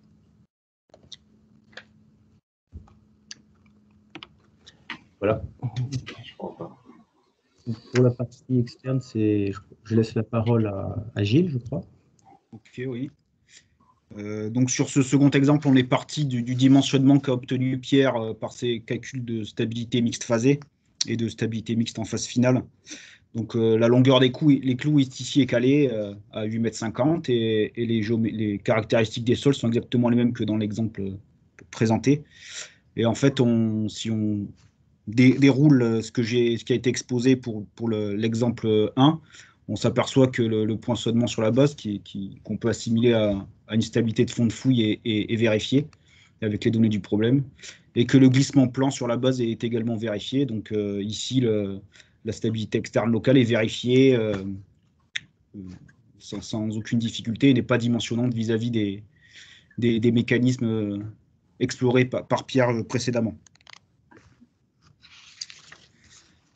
Alors, la norme dans son ancienne version et également dans sa nouvelle version, donc ce n'est pas quelque chose de nouveau, attire l'attention sur les mécanismes composites, c'est-à-dire des mécanismes issus d'une interaction entre les mécanismes de stabilité mixte qui se développent au sein de la partie du massif cloué, mécanisme de stabilité externe locale. Alors, comme on peut le voir ci-dessous sur les deux exemples, pour un mécanisme 3 blocs qui affecte les lignes de clous proches du fond de fouille, et un mécanisme à 2 blocs qui, lui, affecte quasiment l'intégralité des clous. Ces deux mécanismes mobilisent également, comme c'est symbolisé sur les schémas, au moins localement la portance du sol. Alors, ces mécanismes ne se développent pas tout le temps, ils sont essentiellement susceptibles de se développer dans certains cas particuliers, qui est la présence d'une couche de faibles caractéristiques sur le niveau du fond de fouille, la présence d'une nappe en fond de fouille, ou des excentrements très importants des charges liés par exemple à des cas de charges sismiques ou à des massifs particulièrement élancés.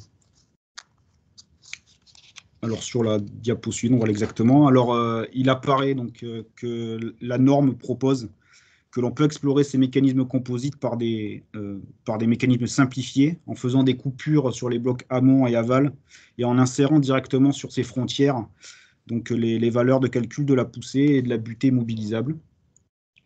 Donc c'est ce qu'on voit sur le mécanisme 3 blocs à gauche, avec un bloc de poussée à l'arrière qui provoque un basculement en rotation du bloc central, qui est le massif cloué, et qui mobilise la butée à l'avant.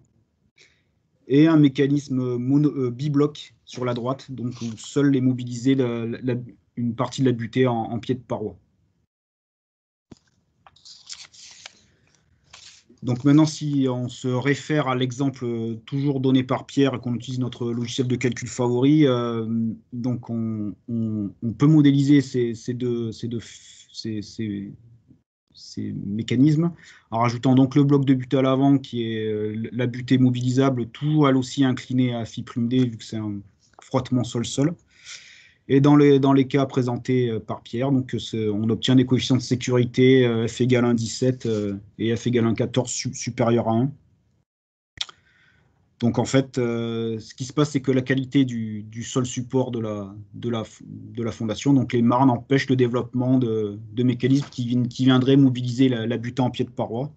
Donc là, les mécanismes composites sont vérifiés et ne sont pas dimensionnants vis-à-vis du dimensionnement de la paroi clouée. Alors si maintenant on considère un sol homogène, c'est-à-dire sans amélioration des caractéristiques mécaniques avec la profondeur, et en plus avec une nappe en fond de fouille, qui conduit à devoir considérer une butée déjaugée, il apparaît que les mécanismes composites deviennent nettement dimensionnants vis-à-vis des vérifications menées par ailleurs, c'est-à-dire stabilité mixte, interne ou externe locale. Ici, on obtient par exemple des coefficients de sécurité de 0,86 et 0,82, donc ils sont très éloignés de la cible de 1 qui est recherchée. Alors, on conclut que ces mécanismes ne sont pas nécessairement couverts par la vérification de la stabilité externe locale. Alors, cela s'explique par le fait que l'hypothèse du bloc monolithique, qui était supposée pour la vérification de la stabilité externe locale par le formalisme de type portance n gamma, nq, nphi, est ici mise en défaut. C'est-à-dire que l'intégrité du mur est atteinte et les mécanismes se développent à la fois dans le sol support de la fondation avec un poinçonnement localisé, mais aussi à l'intérieur du massif cloué avec une mise en défaut des clous, alors soit par frottement, soit structuralement. Alors, fait intéressant, là, ici le mécanisme bibloc, donc qui est sur la droite de l'écran, apparaît plus pénalisant que le mécanisme 3 blocs. Alors, cela tient à la position du centre de rotation dans un mécanisme 2 blocs bibloc, donc qui traduit un glissement circulaire autour d'un point de rotation situé au-dessus du mur, alors que lui, le mécanisme 3 blocs, traduit un renversement autour d'un centre de rotation qui est situé sous le mur. Donc, à mesure qu'augmente la longueur des clous, c'est-à-dire l'élancement B sur H, le glissement circulaire devient plus aisé, plus facile à se produire que le renversement. Alors, ces mécanismes peuvent également être explorés plus finement à l'aide de modèles numériques. C'est ce qui vous sera exposé un peu plus tard par Fad dans la suite de son exposé.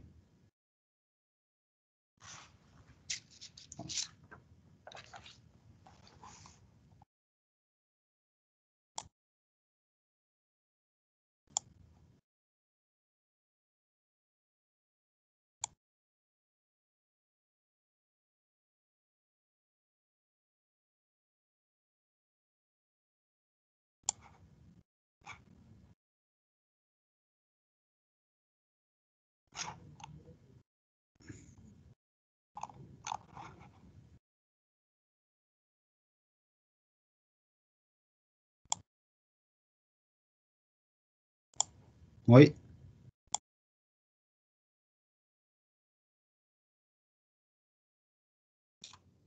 On a perdu Fad.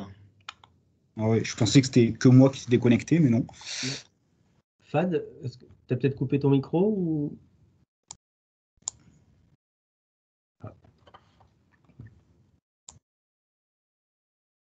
Il s'est peut-être déconnecté, il va revenir. Non, je le vois toujours. Ah, ça y est, ça fonctionne. J'ai l'impression que le micro a été coupé, je suis désolé. Donc, on avait donc un certain nombre de questions, je vais les afficher ici. Hop. Si vous m'entendez bien maintenant. Parfaitement. Alors, très bien. Donc, il y avait une question de mémoire sur le fruit. Et donc, c'était en lien de mémoire avec ce qu'a présenté Fabien. Fabien, si tu nous entends, si tu as un avis là-dessus, sinon je réponds. Le fruit maximal, ça dépend après de la nature du sol pour les phases provisoires de terrassement. Donc, on ne va pas avoir les mêmes réflexes selon qu'on ait des sols granulaires avec plus ou moins de cohésion, un sol plutôt argileux ou du rocher. Bon, l'idée dans la pratique, Donc, il y a toujours un fruit, mais après, il n'y a pas de valeur minimale, enfin, valeur maximale ou minimale, quoi. Non, c'est plus par rapport aux méthodes de construction pour moi. Enfin, après, si la question c'est est-ce qu'un parement vertical est autorisé, bah oui, c'est autorisé. Rien ne l'interdit, en tout Oui. cas. En tout cas, on en fait, c'est déjà fait. Très bien. Ensuite, on a une question, donc je pense à laquelle on a répondu implicitement à travers la présentation de l'exemple 2. Donc, pour calculer 0i de chaque clou, l'itération est réalisée en modifiant la résistance structurelle du clou pour baisser le coefficient de sécurité ou par le biais de notre approche. Dans l'état actuel, on va dire des logiciels courants, différentes façons de faire. Ça peut être d'agir, de jouer avec la résistance structurelle. Ça peut être de rajouter, par exemple, une couche fictive au niveau du parement dans lequel on joue avec le QS et qui permet de rendre compte de cet effort en tête. Mais l'idée de base, c'est au logiciel de s'adapter à la norme et non pas l'inverse. Donc, ça veut dire que ce qu'on a proposé pour la stabilité interne incite les logiciels à progresser et à évoluer. Voilà. Donc, c'est ça ce qu'il faut retenir. Donc, aujourd'hui, dans l'état actuel des choses, c'est un peu laborieux, mais l'idée, c'est qu'il faudrait qu'à terme, que les logiciels soient actualisés en conséquence. Ensuite, on a une autre question concernant la largeur en base, B. Pour quelques défauts de portance, les clous du bas peuvent s'avérer parfois plus courts, absolument, et donc conduire à retenir une base B très petite, plus petite en tout cas, et donc une excentricité E négative. Donc ce cas bien précis est couvert dans la norme. Donc en fait, ça veut dire qu'on distingue clairement dans le choix du B effectif, on va dire, au B de calcul, le cas où on a un excentrement vers la droite ou le cas où on a un excentrement vers la gauche. Imaginons que la fouille est à gauche. Hein. Et donc, dans la situation où on a un excentrement vers la droite, on considère la largeur totale ça rejoint un peu ce qui est recommandé aussi pour les remblais en sol renforcé. Donc là, il y a des indications précises dans l'annexe D.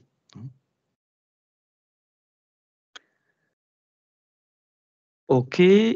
Ensuite, pour l'annexe L, qu'est-ce que vous entendez par avoisinant direct? Quelle serait la distance acceptable pour son application? En fait, après, si Fabien, tu peux compléter, mais selon mon point de vue, donc là, on ne se prononce pas là-dessus explicitement dans l'annexe L, parce que ça restera dans tous les cas un jugement de l'ingénieur et on ne pourra jamais généraliser, mais on peut considérer comme première approche, avoisinant direct, c'est celui qui est situé dans la zone d'influence. Et cette notion de zone d'influence, je vais y revenir très rapidement là-dessus, dans ce qui nous reste dans le cadre de ce webinaire, à la fin. Donc, je vais parler notamment des états limites de service. Peut-on généraliser l'approche simplifiée pour des renforcements de talus existants? De mon point de vue, si les talus existants, c'est-à-dire on vient renforcer un talus qui existe déjà, donc déjà ce sont des configurations qui permettent de préciser ou d'affiner un peu le choix des propriétés de cisaillement, mais au-delà de cette question-là, si la paroi clouée projetée s'inscrit dans le cadre de ce qui est couvert par l'annexe L, pour moi, on peut tout à fait appliquer l'annexe L, si c'est ça la question. Alors, il y a une question de Dominique Battista, qui a également participé au groupe de travail et qui donc s'interroge sur les efforts en tête de clous T0D qu'on est en train de déterminer, pourquoi ne pas les considérer directement pour le calcul de parement? La réponse est que ça ne marche pas. En fait, c'est un artifice de calcul de T0. Donc, c'est simplement un moyen de calage. Ce qu'on va rechercher, c'est quel est le T0 à introduire dans la formulation de Tmax pour avoir l'équilibre limite. Mais quand on avait fait des comparatifs avec notamment des modèles numériques ou des modèles plus sophistiqués, on s'est rendu compte, voilà, s'il faut rendre compte de ce qui arrive sur le parement, c'est plutôt une fraction qui est proche de 1 du Tmax, dès qu'on obtient par la méthode décrite dans l'annexe E. Donc, c'est bien le Tmax qu'il faut privilégier plutôt que le T0 directement. Il y a des effets d'interaction, en fait, dans la zone interne qui ne sont pas couvertes dans l'approche qui est utilisée ici. Donc ensuite, le calcul des T0 se fait toujours après installation des clous. Alors, la situation en cours d'excavation et donc sans installation du clou n'est-elle pas plus préjudiciable pour les efforts internes? Question très intéressante. Pierre, peut-être tu peux répondre à cette question? Pierre? Oui, alors c'est important effectivement parce qu'il y a deux manières en général de faire calculer un massif cloué.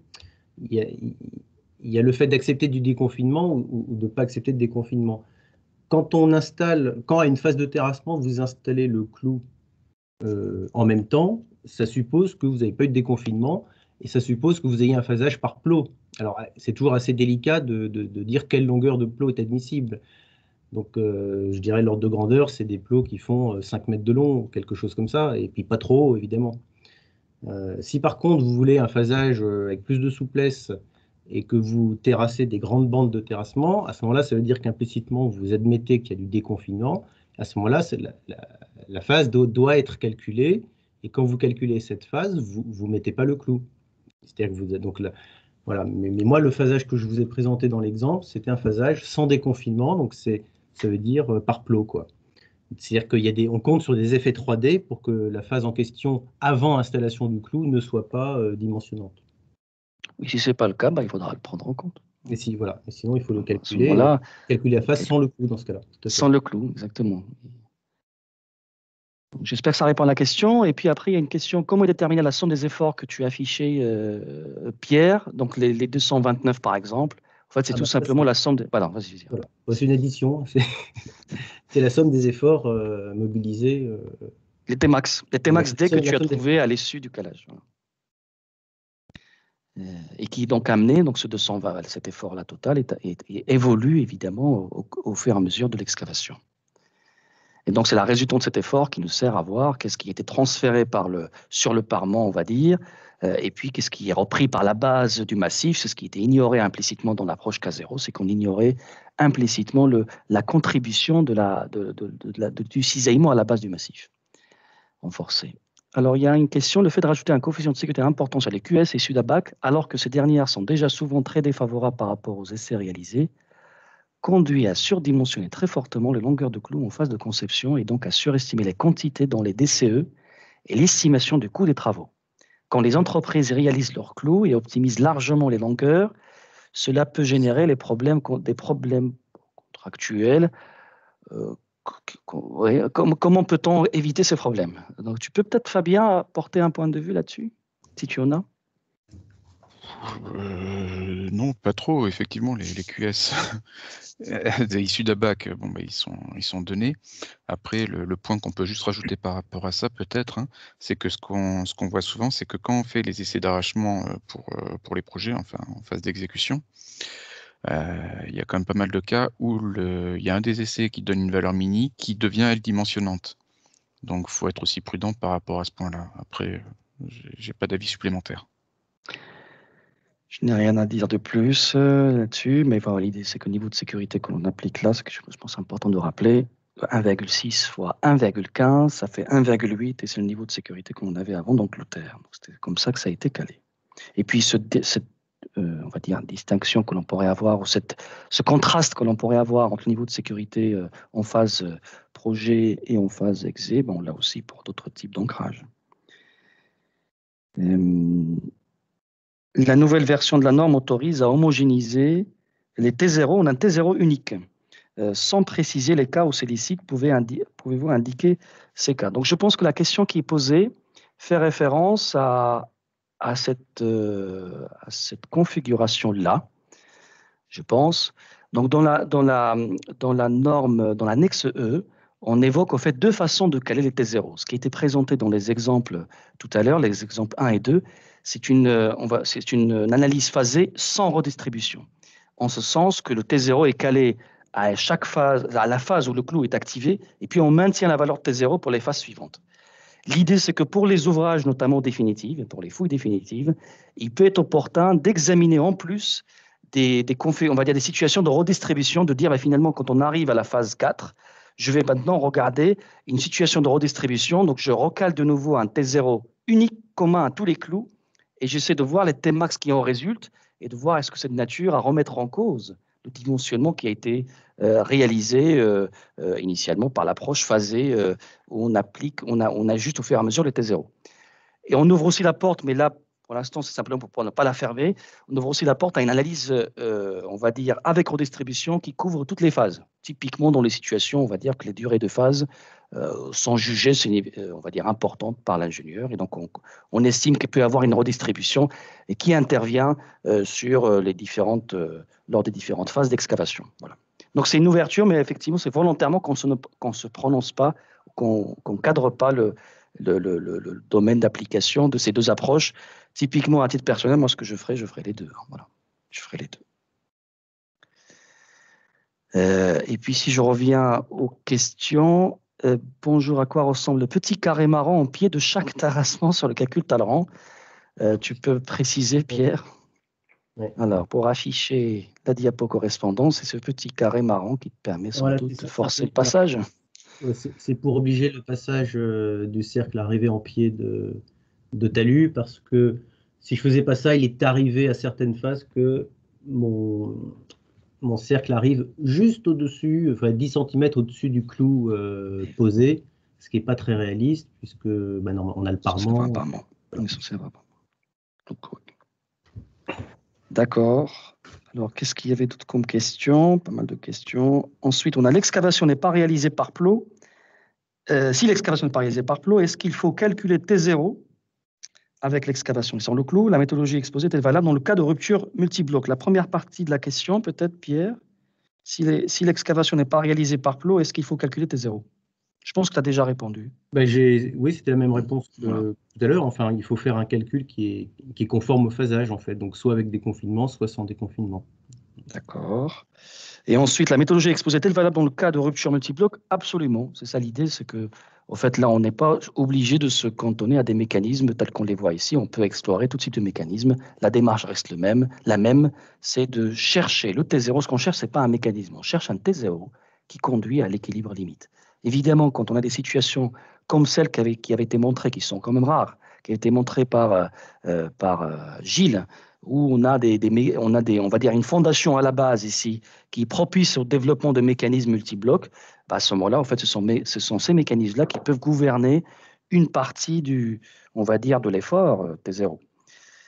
Après, il y a une question qui est juste après, qui parle de portance de la paroi en béton, tout à fait pertinent. On n'a volontairement pas évoqué dans le cadre de ce webinaire, parce que ce n'est pas un point sur lequel on a apporté des évolutions, on va dire. Mais évidemment, ce point est essentiel. Déjà, à niveau des calculs de stabilité, par exemple, ce qui avait été montré en termes de stabilité externe locale avec des mécaniques de ce type-là, on pourrait parfois se poser la question si le fait d'avoir une base du parement qui permet de justifier sa capacité portante, est-ce que ce n'est pas quelque chose qui permettrait, par la même occasion, d'empêcher le développement de mécanismes parasites au voisinage du pied. Donc ça, c'est quelque chose, évidemment, c'est une disposition constructive qu'il convient de ne pas oublier. Disposition à nouveau, adaptation des logiciels à la révision de la norme. Oui, le logiciel que vous évoquez, il a suivi la norme. En l'occurrence, aujourd'hui, c'est possible à caler automatiquement T0. Est-ce possible de remettre les diapos concernés? Donc ça, c'est bon. La stabilité interne est utile pour la détermination du parement, mais peut-elle dimensionnante pour les clous, longueur et résistance par rapport aux stabilités mixtes et globales? En fait, l'idée, c'est que telle qu'on l'a construite, cette procédure de stabilité interne, dès que vous arrivez à ce qui a été obtenu, alors il faut que je le retrouve, à ce qui a été obtenu, donc là tu avais fait externe, voilà, ce qui a été obtenu ici, dès qu'on arrive à ça, normalement on couvre implicitement la stabilité mixte, en fait. Donc si on fait tourner la stabilité mixte, forcément ça va passer. Donc on ne peut pas avoir une autre situation. Sauf si le mécanisme change complètement, mais à ce moment-là, peut-être qu'on est passé à côté de quelque chose ici. Mais l'idée, c'est que par construction, cette procédure-là de stabilité interne couvre la stabilité mixte. Donc, quand on fait ça, normalement, on a couvert le dimensionnement des clous. Maintenant, la question, peut-être que c'est quand on fait une démarche usuelle, parce que ce qu'on vous a montré pour l'exemple 2, ce qu'a voulu vous montrer Pierre, c'est surtout une démarche de dimensionnement alternatif qui consiste à profiter des apports de cette nouvelle procédure pour optimiser, orienter la conception. Et qu'on vérifie ensuite à la fin, pour la forme, la stabilité, par exemple, mixte et générale. Mais par contre, la démarche classique restera tout de même, ce qui se pratiquera dans les bureaux d'études, c'est quand même une démarche qui consiste à commencer d'abord par les stabilités usuelles, donc générales et mixtes, et orienter le dimensionnement des clous à partir de là, et puis d'activer ensuite, dans un second temps, la stabilité interne.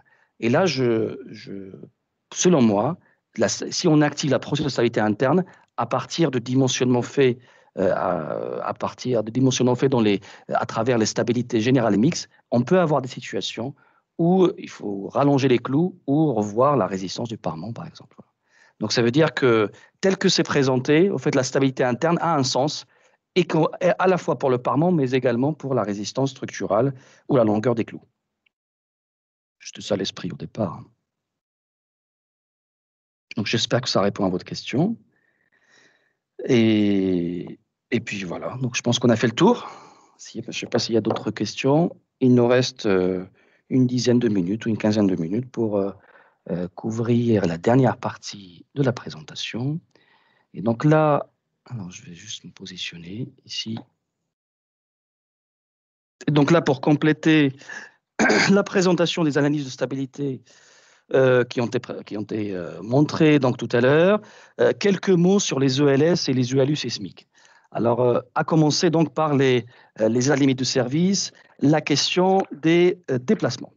Alors, premier point à rappeler, c'est que le choix d'un facteur partiel de modèle, c'est-à-dire quand le déplacement est un critère, donc a priori, on devrait avoir des situations d'ouvrage sensibles au déplacement.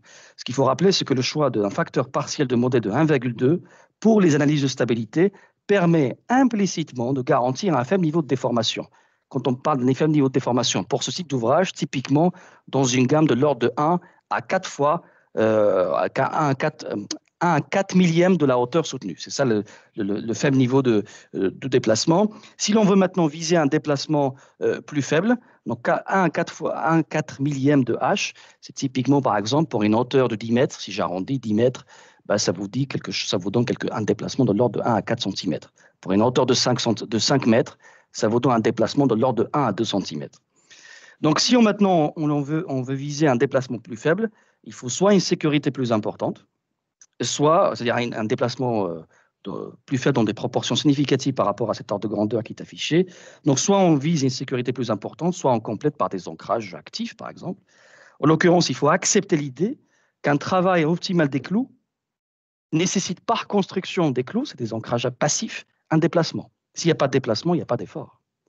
Donc maintenant, dans les situations où le déplacement est un critère important de conception, il faut dans tous les cas prévoir un suivi sur site, donc un minima par exemple en tête de paroi, pour conforter notamment la validité des modèles qu'on aurait utilisés pour prédire les déplacements, et puis ajuster si nécessaire au cours des travaux.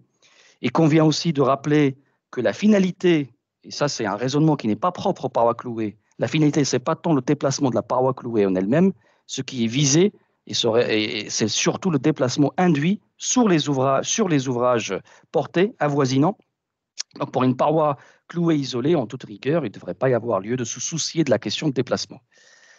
Dans la pratique, ce déplacement, on peut l'estimer par des modèles empiriques. On peut aussi utiliser des modèles numériques, ce qui est surdimensionné pour ce type d'ouvrage, mais néanmoins on peut le faire. Quel que soit le modèle utilisé, il faut accepter l'idée que dans le cadre des niveaux de sécurité usuelle, ça veut dire quand on travaille avec un facteur partiel de modèle de 1,2 par exemple, et un facteur partiel de matériaux de 1,25, ça fait une sécurité globale de 1,5. Pour ce niveau de sécurité, une précision inférieure au centimètre est illusoire. Donc si on veut chercher le millimètre, il faut accepter l'idée que ce soit par l'intermédiaire d'un niveau de sécurité plus élevé que ce qui est pratiqué usuellement. Alors, un aperçu d'un modèle numérique qui marche assez bien et qui permet de fixer les ordres de grandeur. Donc là, vous avez, ça vous donne un ordre de grandeur de la distorsion, on va dire, horizontale d'un parement cloué. Donc là, ce qui est proposé ou ce qui est suggéré, c'est quelque chose de l'ordre de 1 millième de la hauteur pour un terrain semi-rocheux, 2 à 4 millièmes pour un terrain sableux, argileux. Et ce modèle permet aussi de donner un ordre de grandeur du tassement qui est pris de même ordre de grandeur que la flèche. Donc, c'est-à-dire que le tassement, c'est 2 à 4, c'est 1 à 4 H pour 1000. Et puis, ça donne aussi une estimation, enfin un ordre d'idée de la largeur d'influence. Et pour moi, c'est surtout ça.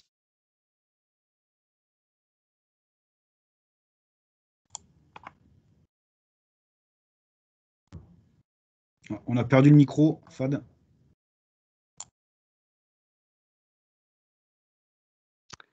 C'est depuis longtemps? Allô? 20 secondes. 30 secondes. Ouais. Ah oui, quand même. Depuis la largeur d'influence. Ah, ça va, alors c'est largeur d'influence, ok. Donc, très bien. Donc, je pense que c'est Marc peut-être qui a coupé. Donc, Marc, c'est bon, tu peux couper le micro là. Donc, un aperçu d'un modèle empirique qui marche assez bien, qui permet donc de fixer les ordres de grandeur, donc, qui donne donc les distorsions horizontales, flèches horizontales d'un parement cloué de l'ordre de 1, ce que je disais, à 4 millièmes pour un terrain, 1 pour 1000 pour un terrain semi-rocheux, 2 à 4 pour 1000 pour un terrain sableux argileux. Ce modèle prédit un tassement de même ordre de grandeur que la flèche, donc c'est-à-dire un tassement qui fait 1 à 4 H pour 1000. Il donne également quelques ordres de grandeur, quelques indications sur la largeur d'influence. Et en l'occurrence, pour moi, c'est ce qui permettrait, par exemple, de juger ce qu'on est dans la zone d'influence du massif cloué. Donc, c'est la notion on va dire, de lambda. Hein, et cette notion de lambda, l'idée, c'est qu'elle fait intervenir la hauteur du mur, elle fait intervenir le fruit, et puis un facteur kappa qui dépend du type du sol. Alors, on peut aussi se servir à affiner ces estimations par recours à des modèles plus élaborés, typiquement des modèles numériques aux éléments finis ou en différence finie. L'expérience montre néanmoins, et ce sont des enseignements qui se dégagent pleinement du benchmark numérique mené dans le cadre du projet de révision.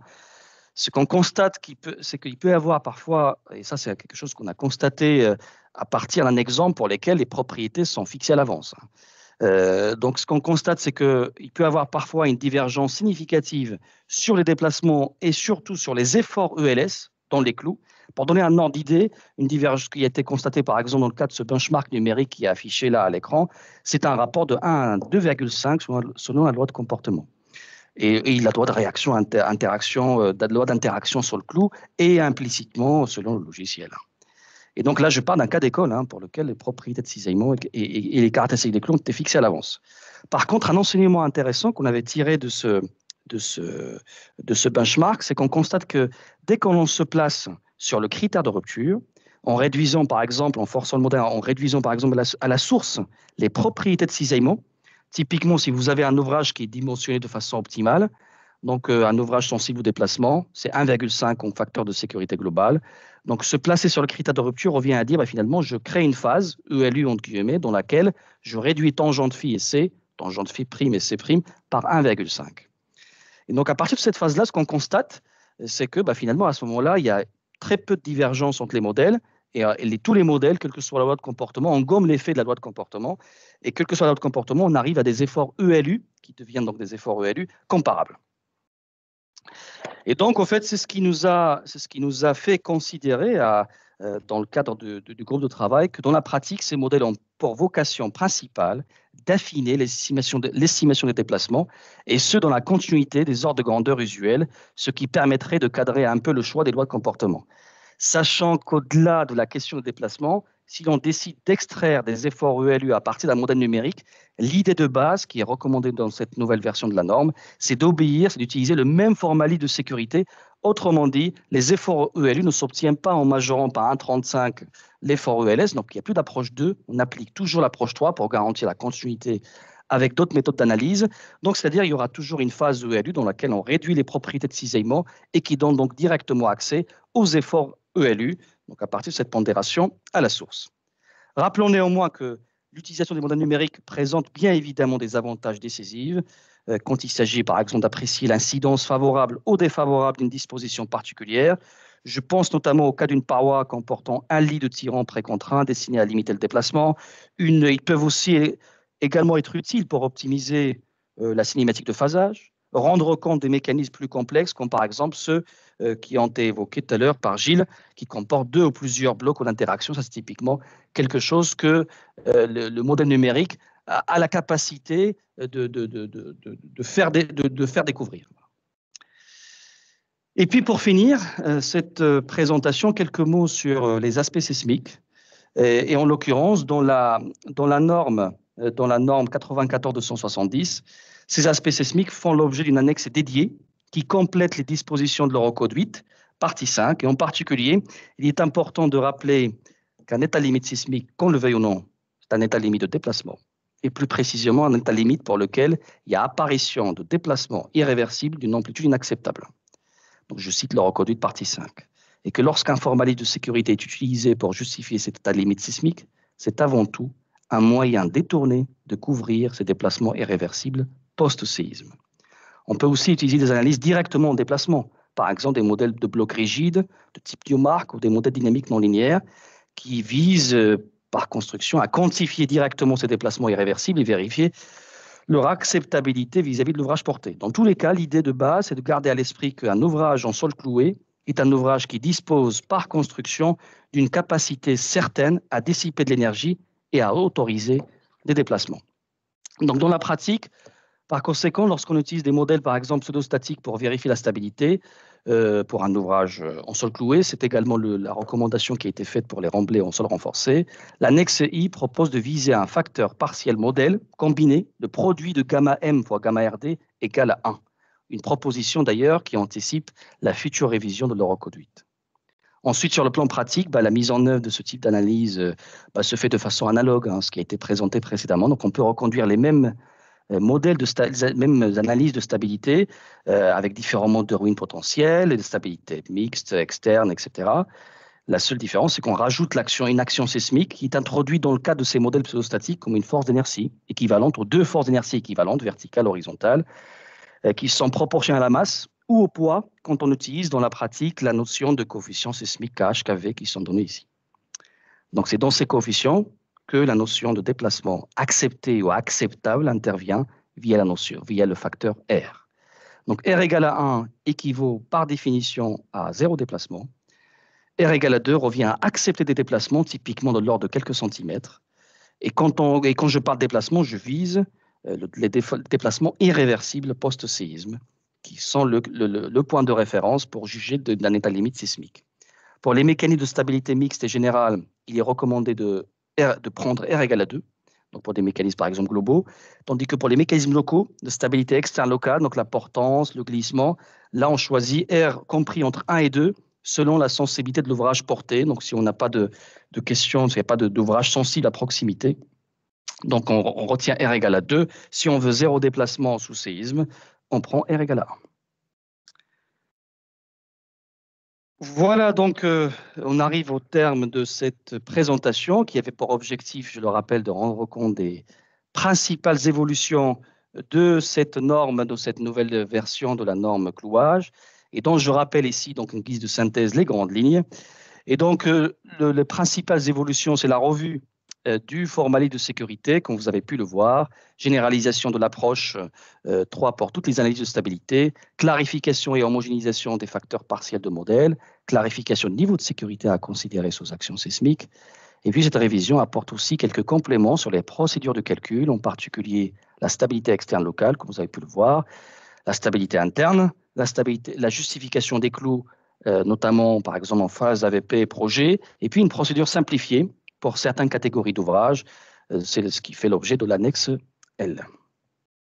Alors j'espère que mon micro n'a pas été coupé. Donc merci de votre attention. Et si vous avez des questions, on est là pour y répondre. On m'entend toujours? Très bien. Ah, ça va. Pas besoin de reprendre. Alors, si je regarde les questions, tac. Donc je les projette à l'écran. Si vous remettez dire, donc ça c'est bon, ça on a répondu. Comment renforcer pour aboutir à un déplacement moindre par des tirants actifs? Y aurait-il un compatible de comportement massif? Ça arrive, hein. J'en ai personnellement déjà réalisé. J'ai des exemples plus anciens qui ont été réalisés. Évidemment, il faut prévoir quelque chose un renforcement là où il y a les tirants en particulier, par exemple une poutre de couronnement. L'exemple que j'avais évoqué au tout début, par exemple, de l'intervention, c'est un exemple, il y a un tirant actif à proximité des voies. Donc là, l'exemple que vous voyez ici, au fait, il y a un tirant actif au niveau des premiers lits d'ancrage. Et puis j'ai des exemples plus anciens si ça intéresse. Pas de stabilité interne sous séisme, absolument. Toutes les stabilités sont à examiner. C'est un oubli si on ne l'a pas évoqué.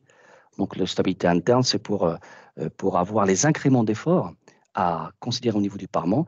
La seule spécificité, ce qu'on demande dans l'annexe I, c'est de caler le T0 de façon uniforme. Donc ça, c'est assumé, donc c'est explicite. On demande de caler l'incrément de T0 lié à l'action sismique de façon uniforme. Voilà. Et facteurs partiels combinés, donc là, vous avez sous séisme, gamma M fois gamma RD. Sous combinaison sismique, on peut donc retenir la valeur de gamma. En fait, ça revient. Appliqué aux frottements latéraux égale à 1. Non, je parle de gamma M sur la résistance au cisaillement du sol. Sur les clous, les niveaux de sécurité sont les mêmes. Sont les mêmes qu'en ELU fondamental. Donc ça concerne que le sol. Ça reste à un 15 sur le frottement, je crois. Exactement, c'est les mêmes. Voilà, je dis c'est les mêmes, c'est-à-dire les mêmes qu'en ELU fondamental. Donc gamma MF, c'est 1,15. Et pas donc le produit gamma M fois gamma RD égale à 1, c'est uniquement sur la résistance cisaillement. Et je rappelle que le gamma RD s'applique par construction que sur la résistance cisaillement. Le gamma RD ne vient pas pénaliser la résistance des clous, pas dans le modèle de calcul qu'on utilise en tout cas. Cette présentation sera-t-elle diffusée? Oui. Et puis donc là, on a enregistré, donc on la mettra en ligne. Le nombre minimal d'essais d'arrachement requis, tableau d'annexe G, inclut-il les essais préalables et les essais de conformité. Alors je vais juste peut-être reprojeter ce que tu avais montré, Fabien, si tu as des éléments de réponse à apporter. Ici. Ce qu'il faut voir, la question n'est pas facile, mais ce qu'il faut voir, c'est quand même que la détermination du QS doit être basée sur la méthodologie de réalisation des clous qui sera faite in fine. Est-ce que ce sera la même entre les phases un peu amont d'études et les phases exé, où on peut passer carrément peut-être de clous classiques à des clous autoforeurs ou autres? Il peut y avoir des différences, donc il faut vraiment que ce soit la même technologie. Après, si ça a été fait avant et que c'est la même technologie et tout identique, la rigueur, pourquoi pas, mais c'est pas souvent le cas. D'accord. J'espère que ça répond à la question. Et ensuite, il y a une question à laquelle on a déjà répondu, donc par rapport au gamma M. Gamma M fois gamma RD est égal à 1. Gamma MF, donc là, c'est pareil qu'en statique. Par contre, il y a une figure qui semble indiquer que la vérification sismique a réalisé en phase transitoire. La réponse est non. La vérification sismique, c'est en phase durable. Sinon, ça serait un autre niveau de sismicité. Donc, si la figure semble indiquer ça, c'est que c'est maladroit. On pourra le corriger dans un avenir proche. Donc, je ne sais pas ce que ça veut dire R égale à 1 ou 2 pour la stabilité. Ah oui, pour la stabilité interne. La stabilité interne est mise dans le même lot que la stabilité mixte. Voilà. Donc elle est R égale à 2. Bon, dans le cas d'une paroi clouée, réalisation en bordure aval de route pour la réfection d'un bord aval de chaussée avec des clous ancrés à l'arrière dans le rocher, peut-on parler de sol renforcé ou de paroi ancrée? Bah, ça, c'est le grand débat comme d'habitude, parce qu'on a des contrastes de rigidité qui font que même si on est scellé sur toute la longueur, ça ne se comportera pas comme un clou. Donc là, c'est clair qu'il y a matière à réfléchir. Voilà. Et surtout de dire, par exemple, en situation sismique, est-ce qu'on pourra autoriser les déplacements? En tout cas, pour les aspects STR, R égale à 1 pour ce cas-là, clairement. Donc, s'il s'agit de statuer sur les aspects STR, je mettrai R égale à 1 parce qu'on ne pourra pas autoriser ces déplacements.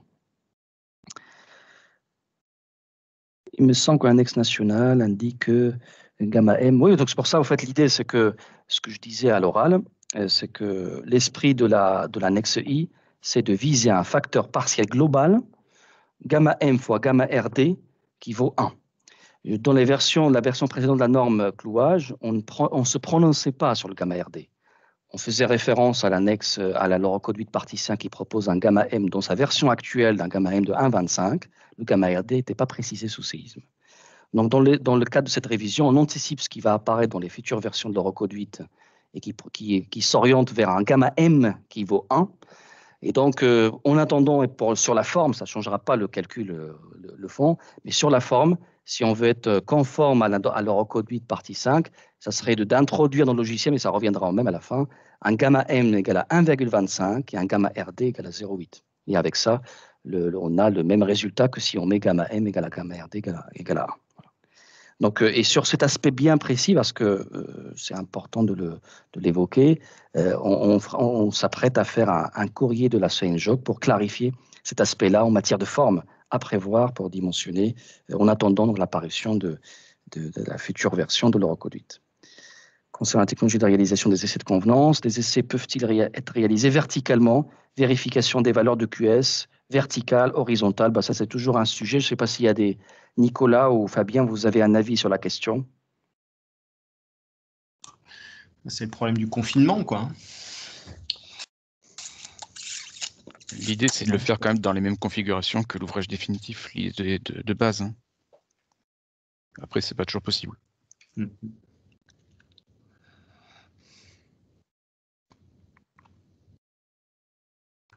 Et voilà, donc je pense qu'on a fait le tour. Je ne sais pas s'il y a d'autres questions.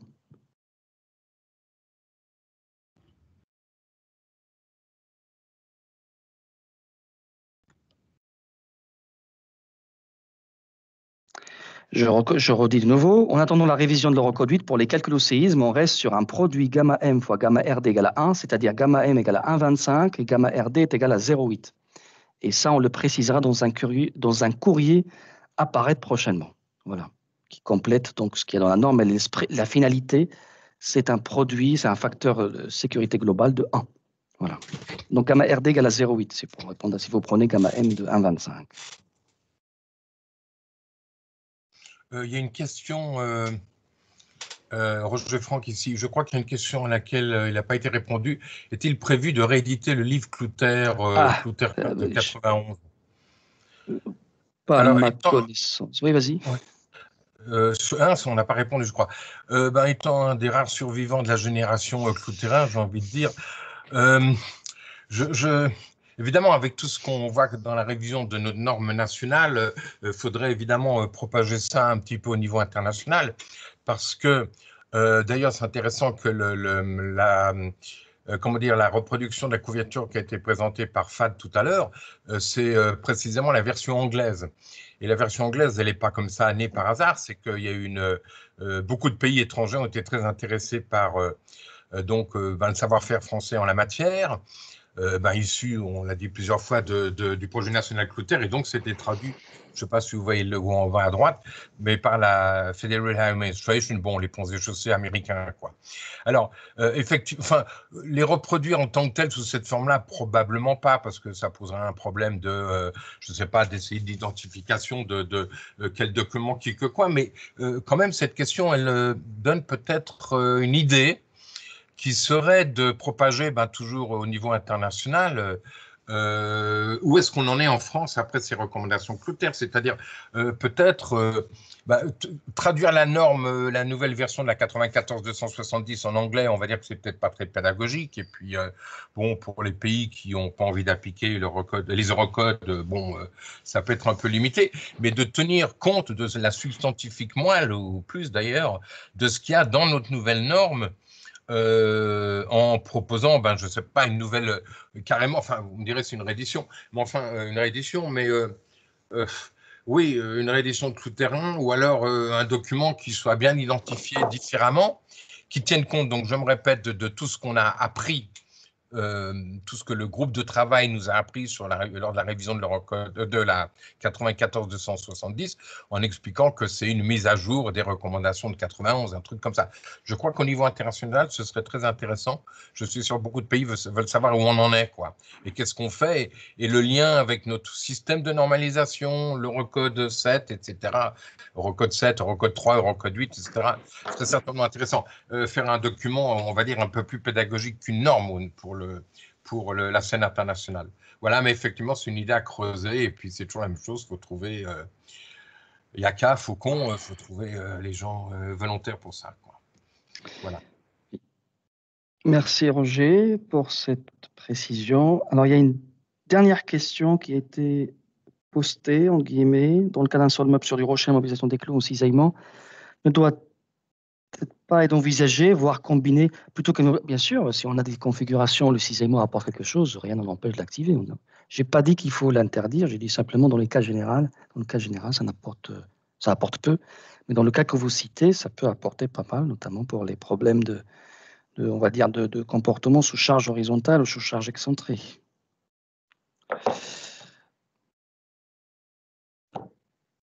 Donc on est dans les temps, je ne sais pas s'il y a d'autres questions. Donc on va diffuser sur le site du CFMS sous peu dans la semaine l'enregistrement de cette séance, le support de présentation, avec les quelques compléments que j'avais préparés en annexe et qui apporteront sans doute des éléments de clarification sur les questions qui ont été posées. Et puis, on reste à votre disposition si Juste vous avez une remarque sur Oui, vas-y. Oui. La dernière question là, sur le cisaillement, parce que c'est intéressant. Oui. Je crois pas qu'on ait de coefficient de sécurité sur la mobilisation des pressions limites dans la... Si, il y avait déjà un 4. D'accord. Ça apparaissait déjà. En tout cas, ça n'a pas évolué. Il y avait déjà la sécurité que tu as déjà précisée. Ça marche.